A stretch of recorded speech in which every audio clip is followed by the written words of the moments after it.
buenas noches, bienvenidos a una nueva entrega de nuestro especial El Proyecto es Colombia.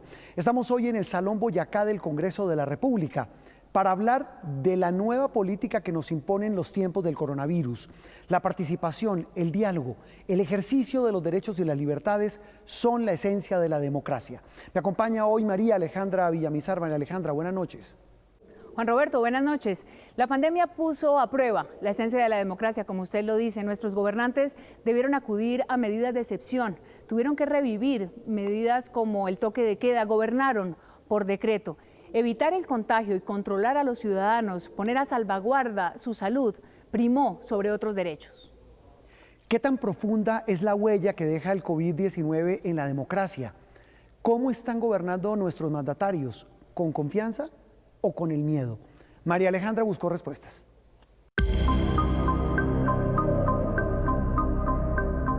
Las secuelas del virus no permanecerán solo en los seres humanos. La democracia tendrá rastros de la pandemia. Nuestro sistema de organización social, la toma de decisiones de los gobernantes, el ejercicio de nuestros derechos, los asuntos que ahora priorizamos. ¿Habrá un nuevo modelo para el poder?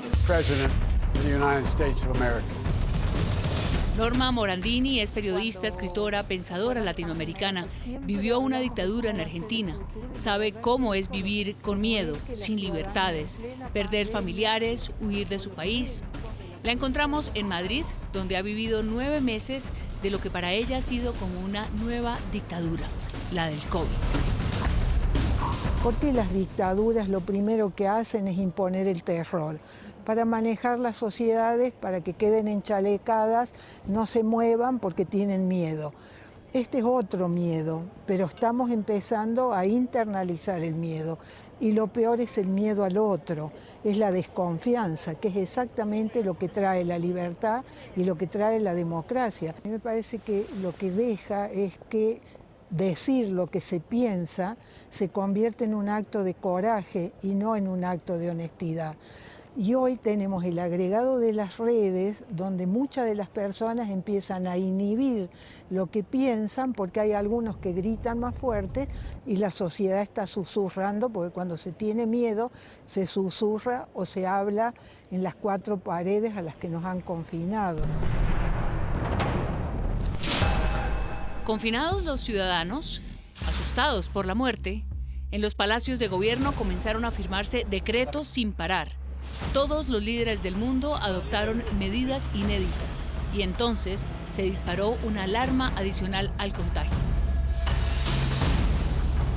Uno de los temas que se ha puesto sobre la mesa en todas las discusiones es el tema de la COVID-democracia. Obviamente es mucho más fácil gobernar a través de mandatos autoritarios que a través de consensos democráticos ciudadanos. ¿Qué es lo que nos trajo toda la primera etapa de la pandemia? El ADN autoritario pareciera que se despertó. ¿Cuál es la respuesta a la ciudadanía cuando empieza a entender realmente cuáles son las medidas, cuál es la profundidad de la crisis, cuáles son las restricciones de los derechos? ¿COVID, democracia? ¿Acaso puede una pandemia dejar huella en un sistema de gobierno? La concentración del poder en el Ejecutivo, toma decisiones del Ejecutivo a partir de estados de excepción, poca capacidad de los congresos o de los legislativos de poder reaccionar a tiempo, porque son cuerpos colegiados que necesitan mayor discusión y se han quedado cortos en la capacidad de discusión, y unas cortes que han tenido, si tienen la credibilidad, de entrar nuevamente a tratar de reequilibrar en el camino lo que está pasando. El negacionismo de Trump en Estados Unidos. Las iglesias de Bolsonaro. Las erráticas salidas de Boris Johnson. Las incógnitas arrogantes de China. Las incongruencias en México y en Argentina. De manera gratuita. La ingobernabilidad de España. Debemos adoptar las medidas necesarias. El sorpresivo y ahora permanente programa de televisión de Iván Duque. Para enfrentar el COVID-19. ¿Por qué camino irán a ir estos nuevos líderes después de la pandemia? ¿Por el miedo o por la confianza? Y me parece que los dirigentes políticos han sido atropellados como hemos sido atropellados todos. Y me parece que las respuestas que están dando desdicen la gravedad que nos enuncian. Entonces yo creo que en esta tensión entre una ciudadanía que va a tener que aprender a reclamar los derechos que está entregando voluntariamente porque tiene miedo, y que los gobernantes están siendo puestos a prueba porque así como han gobernado la pandemia, no se puede seguir gobernando.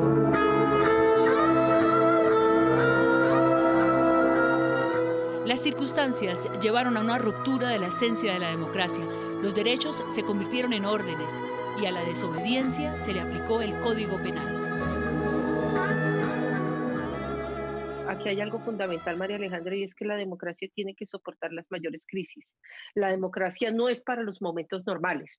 A mayor crisis, a mayor necesidad que hay, mayores escenarios de diálogo tienen que haber, porque la decisión de salir conjuntos de un mismo escenario crítico es de los ciudadanos. Las medidas autoritarias lo único que nos llevan es a cerrar las posibilidades de diálogo y obviamente a la imposibilidad de poder salir de estas crisis. Yo no creo que haya una situación más grave de la que ha habido en los últimos años en materia de liderazgo y de conexión entre los gobernantes y la ciudadanía. Yo creo que lo que ocurre es algo distinto. Yo no creo que el COVID haya hecho una ruptura en la conexión. Yo creo que la ruptura viene de más atrás, viene de unos años anteriores. Lo que sí es cierto es que las decisiones de los líderes han afectado las libertades individuales. ¡Nos quieren quitar la libertad! Esas libertades y derechos eran el reclamo de los ciudadanos en las calles justo antes del virus. ¡Falsa pandemia! ¡Falso positivo! El ansia de participación abrió un camino que se estrelló con el encierro. ¡La mascarilla! Pero las demandas no se esfumaron. Eso es lo que mata a la gente, las torres 5G. Y ahora es cuando tramitarlas es una oportunidad para solventar la crisis. Me han cortado mi libertad, yo tengo 62 años. He vivido con Franco, he vivido con terroristas y jamás me he sentido tan oprimida como ahora. Creo que todos los ciudadanos del mundo en este momento tenemos unas preocupaciones que son similares, que son más o menos las mismas. Sin embargo, los mecanismos que tenemos de comunicación con nuestras autoridades están de alguna manera, o con los liderazgos políticos en general, están un poco agotadas.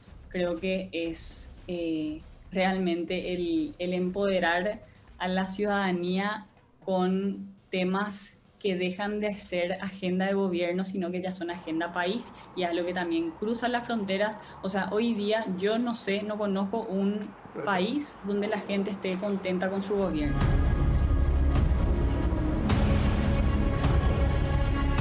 Hacer política, aspirar a cargos públicos, abogar por la participación y trabajar por adquirir derechos en Colombia, a diferencia de otros países del mundo, tiene otro riesgo. Y no es el del COVID, son las balas. Estamos viviendo un nuevo ciclo violento. Aparecen actores en una región, en otra región. Las masacres se vuelven a convertir en un actor importante de la vida pública. Lo mismo sucede con el asesinato de los líderes y las lideresas. Las guerrillas del ELN se refortalece, aparecen las disidencias. Vivimos realmente un nuevo episodio violento. ¡Libertad! ¡Libertad! ¡Gobierno división! Construir democracia es una labor que nunca acaba. Y puestos de frente a los problemas, ahora el desafío es sobrepasarlos y mejorar nuestra convivencia. Estamos todos puestos a prueba, estamos todos en el desafío de volvernos a pensar, es decir, de ser creativos. Yo tengo siempre fe en lo humano, siempre, es decir, me he pasado mi vida periodística trabajando en lo que yo llamo junto a heridos, que son los sobrevivientes, y siempre me conmueve cómo, a pesar de todo, se canta, se baila, se ama y la vida se impone. Por eso, a lo que le tengo temor es al temor. ¡El virus es el miedo! ¡El virus es el miedo! ¡El virus es el miedo! Son muchos los interrogantes que nos deja la pandemia cuando hablamos de política. Los aprendizajes y los retrocesos democráticos tienen una mirada distinta dependiendo del país. Para tener más elementos de análisis hablé con Sergio Ramírez, escritor y periodista nicaragüense, una de las voces intelectuales más reconocidas en América Latina. Es columnista del diario El País en España y también del diario El Tiempo en Bogotá. Durante la revolución sandinista, Ramírez hizo política en su país. Sergio Ramírez, escritor, político. Sergio, buenas noches. Pareciera que la pandemia ha desencadenado muchas transformaciones en nuestras vidas. ¿Llegó también el momento para el cambio en la cultura política? Bueno, yo creo que la humanidad venía sufriendo cambios sustanciales desde comienzos del siglo. ¿Qué es lo que está ocurriendo con la pandemia? Los cambios de civilización se dan en situaciones de crisis, no pocas veces. Las guerras, que son grandes emergencias mundiales, las dos guerras mundiales del siglo XX dejaron cambios sustanciales, definitivos, en el panorama político, en el social, ya no se diga en el panorama económico y en las conductas individuales. De manera que nosotros estamos acumulando factores de cambio cultural y social que se van a hacer patentes en los próximos años y algunos de los cuales ya no van a tener retroceso. ¿Qué tanto, Sergio, va a cambiar la geopolítica del mundo esta pandemia? Bueno, yo creo que el primer factor que deberíamos tomar en cuenta de esta pandemia ha sido su inserción en el marco político global. Yo creo que ningún otro fenómeno sanitario en el mundo, de crisis sanitaria en el mundo, ha tenido estos efectos de introducirse dentro de la política, tanto en la geopolítica mundial como en los desagregados de las políticas nacionales. Si te fijas bien, cuando explota este conflicto, a comienzos del año, se inscribe inmediatamente dentro de esta polarización creciente China-Occidente o China-Estados Unidos. Porque la pandemia ha venido a exacerbar un fenómeno de polarización creciente que ya había en la sociedad. Entonces, entre quienes niegan la pandemia, y yo lo conecto a los regímenes más autoritarios, no sé por qué, pero son los que niegan la pandemia, niegan las medidas sanitarias, se burlan de los científicos que están previniendo en contra de los efectos catastróficos de la pandemia. Y este fenómeno Trump versus Fauci, el científico norteamericano que es el epidemiólogo jefe de los servicios epidemiológicos de los Estados Unidos, eso se reproduce en el Brasil con Bolsonaro. Ese negacionismo del virus muchas veces se ha asociado con coartar libertades individuales y también recortar derechos. Las medidas sanitarias han impuesto a la vida diaria pues un montón de límites. ¿Se puede creer que este fenómeno se mantendrá a pesar de que pase la pandemia? A ningún régimen, sea democrático o sea autoritario, le gusta ver interrumpidos sus propios programas por un virus que de repente se presenta y se muestra inflexible. Claro. Y entonces, en el sentido democrático, el poder pues no tiene más que lidiar con el virus, como ha ocurrido en Uruguay, como ha ocurrido en Costa Rica, donde el virus ha sido tratado, digamos, democráticamente, con la participación voluntaria de la gente, con unas líneas dictadas democráticamente por el gobierno de persuasión, de propaganda sanitaria. Esto yo lo conecto a los métodos, ¿no? Autoritarismo versus democracia. El virus siempre está allí de por medio, pero tiene que ver con los sistemas políticos. Sin embargo, yo pienso que el autoritarismo no es algo que llegó para quedarse. Usted dice que hay factores de cambio. ¿Qué papel juega la ciudadanía activa, la que hemos visto movilizarse en las calles desde el 2019? ¿Serán estos los escenarios generadores de esos cambios o les tocará adaptarse a las nuevas realidades con menos posibilidades de salir a protestar, por ejemplo? Yo creo que los momentos de crisis, y no importa que la crisis sea sanitaria, pero tiene consecuencias políticas, los momentos de crisis imponen cambios de perspectiva y cambios estructurales, si no los moldes viejos no pueden contener las nuevas ansiedades y las formas de movilización de la gente. Uno de los moldes que se están resquebrajando en el mundo son los partidos políticos. ¿Pueden recuperarse como centro de la democracia o cómo se puede gestionar una democracia con partidos débiles? Bueno, lo primero que creo que los partidos políticos, las formaciones políticas clásicas, digamos, no las quiero llamar tradicionales en América Latina, deben entender que llegó el momento de cambiar o la gente lo va a cambiar. Todos los partidos políticos tienen que ser mucho más abiertos y mucho más dinámicos de lo que fueron en el pasado, estas moles pesadas que existieron en el pasado. Y abrirse a la realidad de que las ansiedades y los anhelos de la gente ya no están contenidas solo en los partidos políticos, sino en otro grupo de interés que no son propiamente políticos, sino que son sociales. Los asuntos que tienen que ver con la mujer, con los jóvenes, con el asunto de género, de la ecología, ya no pueden contenerlo los partidos políticos, sino que esto va a dar a otros sectores organizados de la sociedad que tienen que ser tomados en cuenta. Muchas gracias, Sergio Ramírez, por estar en este especial de Noticias Caracol. Encantado, gracias, igualmente.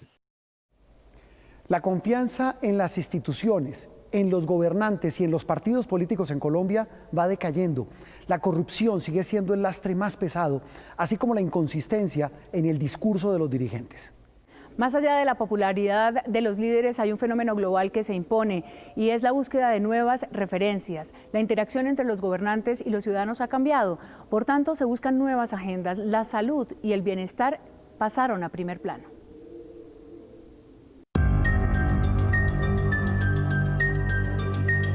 La pandemia cambió la vara con la que se medirá a los líderes del presente y en el futuro. Pocos discursos, menos promesas, más gestión efectiva y concreta en el día a día. Resolver es el verbo que hoy le importa a los ciudadanos. ¡Jamás será vencido! ¡La salud es un derecho, no un negocio!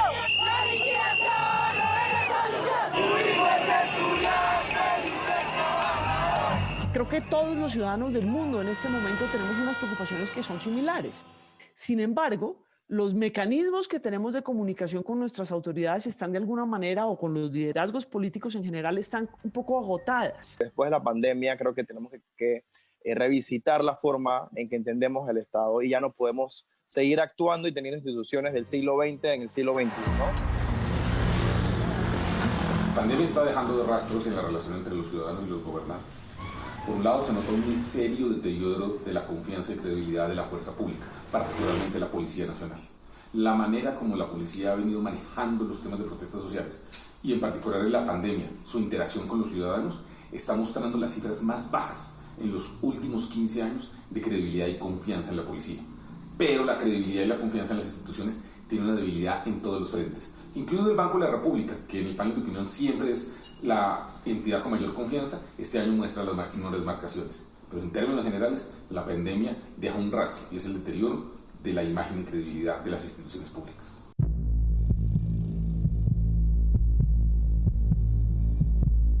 Según el Monitor Global de Impacto del COVID-19 en la democracia y los derechos humanos, existe una preocupación en Colombia sobre la participación de la sociedad civil, también sobre su integridad personal y la seguridad.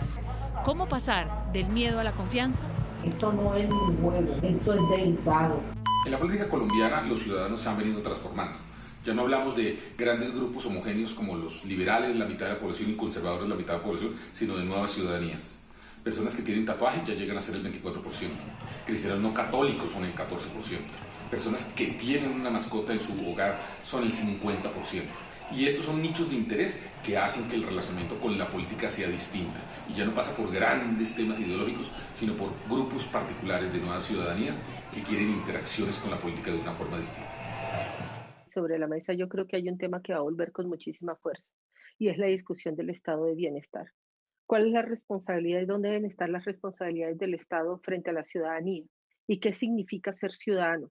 Ahí vamos a volver al diálogo, porque volvimos a encontrar las mismas diferencias que se encuentran hoy en los sectores más empobrecidos por la pandemia. Aquí tenemos que volver a mirar a la salud, tenemos que volver a mirar el tema de educación y el acceso a las nuevas tecnologías, que no debe ser un privilegio, el acceso a las redes, que no debe ser a la conexión, que no debe ser un privilegio, pero sobre todo que haya una capacidad institucional de poder soportar momentos de crisis, porque lo que dejó absolutamente claro el COVID es que aquí el sálvese quien pueda no existe.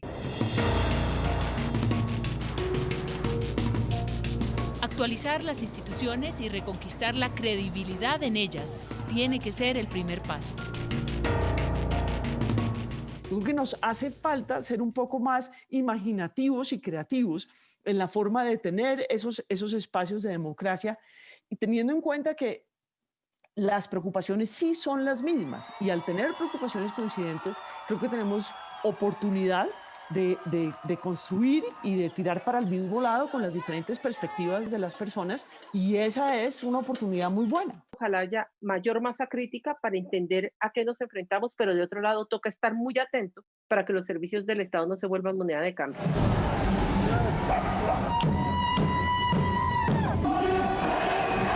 Y esa masa crítica que viene empujando y pide más participación se llama juventud.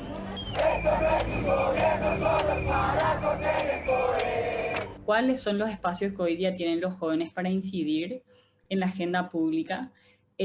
¿Cómo estamos fomentando la participación real también de los jóvenes en esa construcción de Estado o en esa transformación de Estado?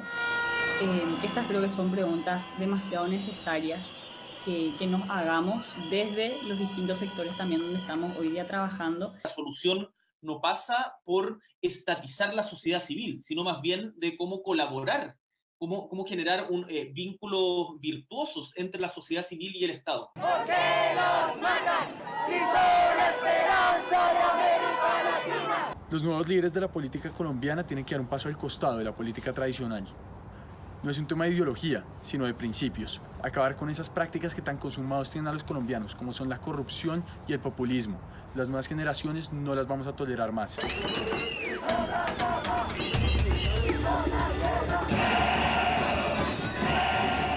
Los elementos de una política nueva, aunque parecen novedosos, son los pilares clásicos de una sociedad avanzada, moderna y sintonizada con el medio ambiente y los derechos humanos. ¡No habrá pena de muerte!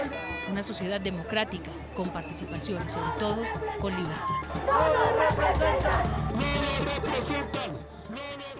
Catalina Botero es exdecana de la Facultad de Derecho de la Universidad de los Andes. Es especialista en derechos humanos y en justicia transicional. Ella nos entregó sus impresiones sobre el ejercicio de la política en estos tiempos tan difíciles. Catalina Botero fue además relatora especial de la OEA para la libertad de expresión. Tiene todos los pergaminos para analizar los retos que vienen para la clase política en medio de esta crisis. Camila Zuluaga habló con ella. Bueno, y estamos hablando de política y de los cambios que nos trae la pandemia o que nos trajo el coronavirus. Yo le quisiera preguntar a usted eso, si hay algún cambio específico que le trajo la pandemia a la política y al sistema como tal, ¿cuál sería? Yo creo que la pandemia profundizó los rasgos más débiles, digamos, de nuestras democracias, que son muy frágiles. Profundizó la falta de representación, profundizó la falta de liberación, profundizó el hiperpresidencialismo, es decir, rasgos que son muy complicados de nuestras democracias, que deberíamos intentar superar, fueron profundizados por este momento tan difícil. ¿Y será que esas transformaciones se van a quedar o vamos a volver a lo que teníamos antes?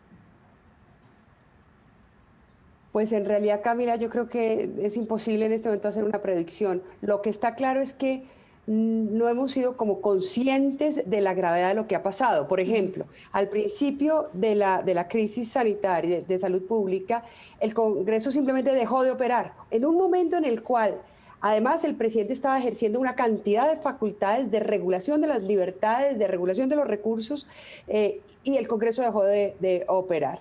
El control político ha sido realmente muy frágil. Yo no sé si vamos a lograr fácilmente, por lo menos retroceder a donde estábamos, que tampoco era un punto óptimo, pero por supuesto era mejor de lo que teníamos ahora. Pero eso que usted describe, digamos, es como un sistema político un poco más autoritario y menos democrático. ¿Por qué estamos viendo que la gente en Colombia y en América Latina también como que están teniendo una tendencia a favorecer ese tipo de sistemas políticos, más autoritarios y menos democráticos? No, yo lo que creo es que hay una enorme decepción con la democracia. Como sistema político, la gente siente que la democracia no lo beneficia, digamos, personalmente. Hay una enorme decepción con la política, pero hay unas ganas enormes de participar. Yo creo que la gente quiere participar, no encuentra cauces a través de la política tradicional, y en muchos casos los regímenes populistas o las propuestas populistas logran capturar esa atención. Pero no creo que estemos en un momento en donde necesariamente esas propuestas antidemocráticas estén triunfando. Creo que hay una disputa en la arena política, digamos, pero no declararía derrotada la apuesta democrática, digamos, tan rápidamente. La pandemia atizó más esa polarización, esa división que no solo se vive en Colombia, también hay que ser conscientes de eso. No creo que realmente la pandemia haya profundizado eso. Lo que sí va a profundizar y ha profundizado son por ejemplo, factores como la violencia o la desigualdad que podrían contribuir a alimentar esos discursos polarizantes, si no surge alguien que de manera más moderada logre recoger esas demandas y hacer propuestas viables en el marco del Estado de Derecho. Ya que estamos hablando de polarización, le voy a preguntar por un tema que usted es experta, y es el tema de las redes sociales y la libertad de expresión, porque sin duda alguna a través de esos canales pues se manifiestan bastantes mensajes que son polarizadores.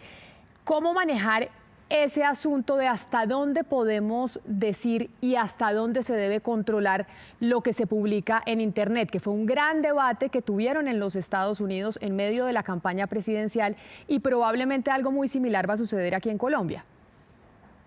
Yo creo que fomentando la ciudadanía digital. Yo no creo que aquí hay ningún remedio mágico, y no creo que el Estado se deba meter a definir lo que uno puede decir o lo que no puede decir. Yo creo que eso está regulado por el Derecho Internacional de los Derechos Humanos, que protege la libertad de expresión, y cuando uno protege la libertad de expresión, protege que gente con la que uno no está de acuerdo y que está diciendo cosas que a uno le parecen completamente absurdas también las pueda decir. Claro, pero eso que pasó en Estados Unidos, ¿será que nos va a servir a nosotros como ejemplo para no replicar lo que sucedió allá en estas elecciones presidenciales? ¿Será que logramos aprender y no tener esa batalla campal en redes sociales dentro de un año, porque ya empieza la elección? No, Camila, yo creo que eso uno no lo aprende porque pasa en otro país. Yo creo que lamentablemente va a haber no solo interacciones no humanas, no solo empresas que van a intentar crear tendencias falsas, o bodegas, como se llama en Colombia, o personas fanáticas, energúmenas, que impiden la conversación. Eso va a existir, no hay remedio, hace parte de la libertad de expresión. También tenemos que ser capaces de convivir con eso. Depende de que la mayoría de las personas que usen las redes sociales sean capaces de frenar eso. Pero no hay la menor duda de que se van a producir esos fenómenos y van a ser muy fuertes. Pero yo la veo poco optimista frente a lo que se viene en el futuro en términos políticos, de democracia y de debate. ¿De verdad está usted tan pesimista? ¿No podemos tener algún tipo de esperanza de que las cosas pueden llegar a estar mejor si las trabajamos? No, yo soy optimista en general. Lo que creo es que el ruido se va a producir, que hay sectores muy radicales, pero yo creo que la mayor parte de este país no está en esos sectores. Doctora Catalina Botero, pero hemos hablado, digamos, que de los efectos que trajo la pandemia, en cierta medida, pues negativa, y atizando los vacíos que teníamos dentro de nuestro sistema político. Pero si tuviera que preguntarle algo positivo, ¿qué sí nos deja esta pandemia que es positivo para Colombia en términos políticos? Hemos aprendido el valor de la acción colectiva, y yo creo que hemos actuado de esa manera en el contexto de la pandemia. ¿Y esa acción colectiva será que se ve traducida también en una mayor participación política en el futuro y un mayor interés de participación política por parte de la ciudadanía? Yo creo que sí, pues es lo que hemos visto en algunos países. Yo creo que podemos tener una articulación de acción colectiva para promover reformas que este país necesita, que yo creo que son urgentes, a partir del diálogo y de una conversación civilizada entre los distintos sectores. Esa movilización social que también se estaba presentando en Colombia antes de la pandemia con las marchas y que incluso durante este año las hemos visto, ¿seguirán presentes? Yo creo que la vamos a ver más todavía.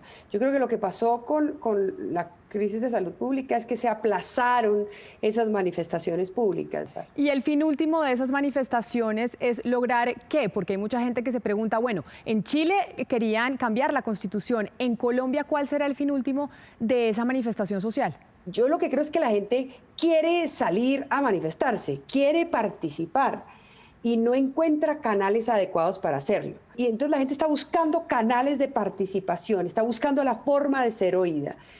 Y hay muchas demandas y son muy plurales. Entonces, pues, digamos, en un tiempo tan corto, definir si la gente va a salir para que no sigan matando a los líderes sociales o para que no haya una reforma pensional, pues en realidad creo que no es fácil de establecer. Doctora Catalina Botero, mil gracias por haber estado aquí con nosotros en el Proyecto Es Colombia. No, Camila, muchísimas gracias a usted por este proyecto y por poner a pensar a este país. Y cerramos con un invitado de lujo. Camila Zuluaga dialogó con Enrique Krause, historiador y ensayista mexicano, que ha escrito más de una veintena de libros, con el foco puesto siempre en la política. Los populismos que han crecido en el mundo casi al ritmo del coronavirus son fuertemente atacados por Enrique Krause, sean de izquierda o de derecha. Esta es la entrevista. Profesor Enrique Krause, bienvenido a Noticias Caracol. ¿Cree usted que después de la pandemia la democracia está en riesgo? La democracia siempre está en riesgo, pero quiero decirle que en este momento y en este momento del siglo XXI, con todas sus enormes dificultades, yo considero que la democracia, el sistema democrático va a prevalecer. Pero entonces, ¿por qué razones que vemos una ciudadanía en Occidente que parece estar demandando gobiernos y políticas más autoritarias? La democracia pues cada vez está más desprestigiada. Mire, la democracia indudablemente sufre del desprestigio que usted indica. Y claro, los pueblos, una y otra vez, igual que ocurrió con los griegos y en otros momentos de la historia, pues aprenderán de la democracia a través de la escuela más terrible, que es la escuela de la dictadura. Profesor Krause, antes de que llegara el coronavirus en América Latina se estaba viendo pues múltiples manifestaciones. ¿Para dónde cree usted que van esas manifestaciones y esa expresión popular? Porque el coronavirus las paró, las suspendió, pero no quiere decir que no estén ahí. Mire, muy buena pregunta, pero yo creo que cada país es distinto.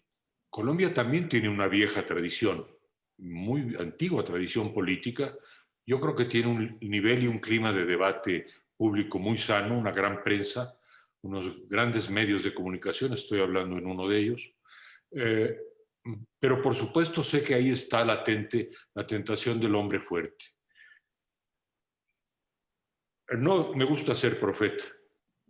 Si en Colombia llega al poder un personaje del corte carismático de los líderes populistas, yo creo que Colombia tiene un entramado institucional y sobre todo una vocación de debate y de libertad que le va a poner límites. La pandemia también podría empujar un cambio de sistema económico. ¿Usted cree que el capitalismo llegó a su fin? Y si no a su fin, que está atravesando por una crisis importante que lleva a repensarlo. Yo creo que dentro de la economía del mercado puede haber muchas reformas importantes que introduzcan prosperidad económica y que lo que ha faltado es imaginación en nuestros economistas. No se trata de abolir el capitalismo e irnos al comunismo o al socialismo. Mi respuesta es esta: tenemos que tener ideas económicas frescas. Profesor Krause, ¿cuáles son para usted las lecciones que nos deja esta pandemia? Yo no creo que vayamos a perder la democracia en el siglo XXI por entero, aunque seguirá en una zona de turbulencia. No creo que prevalezcan los populismos, aunque sigamos todavía por mucho tiempo en muchos países o en muchas zonas sujetos a ese tipo de tentación. En la economía creo que tiene que haber cambios muy grandes, pero dependen de la imaginación económica de los países. Todos estamos descubriendo que teníamos probablemente zonas en nuestras vidas, aspectos, incluso bienes, quizá algunos bienes que eran superfluos y otros, la mayoría, están descubriendo lo terrible que es no tener sistemas de salud adecuados y universales. El valor de las relaciones humanas, el valor de la amistad, el valor de la familia, el valor de la salud, por ejemplo. ¿Podremos ser un planeta feliz algún día, cree usted? No, nunca seremos un planeta feliz. A tanto no podemos llegar, pero podemos tener mejoras fragmentarias, paulatinas. Aquí el debate está muy polarizado, igual que en Estados Unidos. ¿Se podrá superar la polarización o no hay nada de malo en ella? Yo diría que la enfermedad del debate, así como la enfermedad de la democracia es la demagogia, la enfermedad del debate es la polarización y el odio. Profesor Krause, qué placer haber podido hablar con usted. Gracias. María Alejandra, la gran incógnita es si aprovechando esta coyuntura de cambio que plantea la pandemia, la clase política, la que se sienta aquí, está dispuesta a transformarse. Juan Roberto, si quieren sobrevivir en la escena pública, tienen que transformarse. Las nuevas generaciones quieren líderes comprometidos. Gracias por acompañarnos. Hasta aquí esta entrega de nuestro especial El Proyecto es Colombia. Una feliz noche para todos.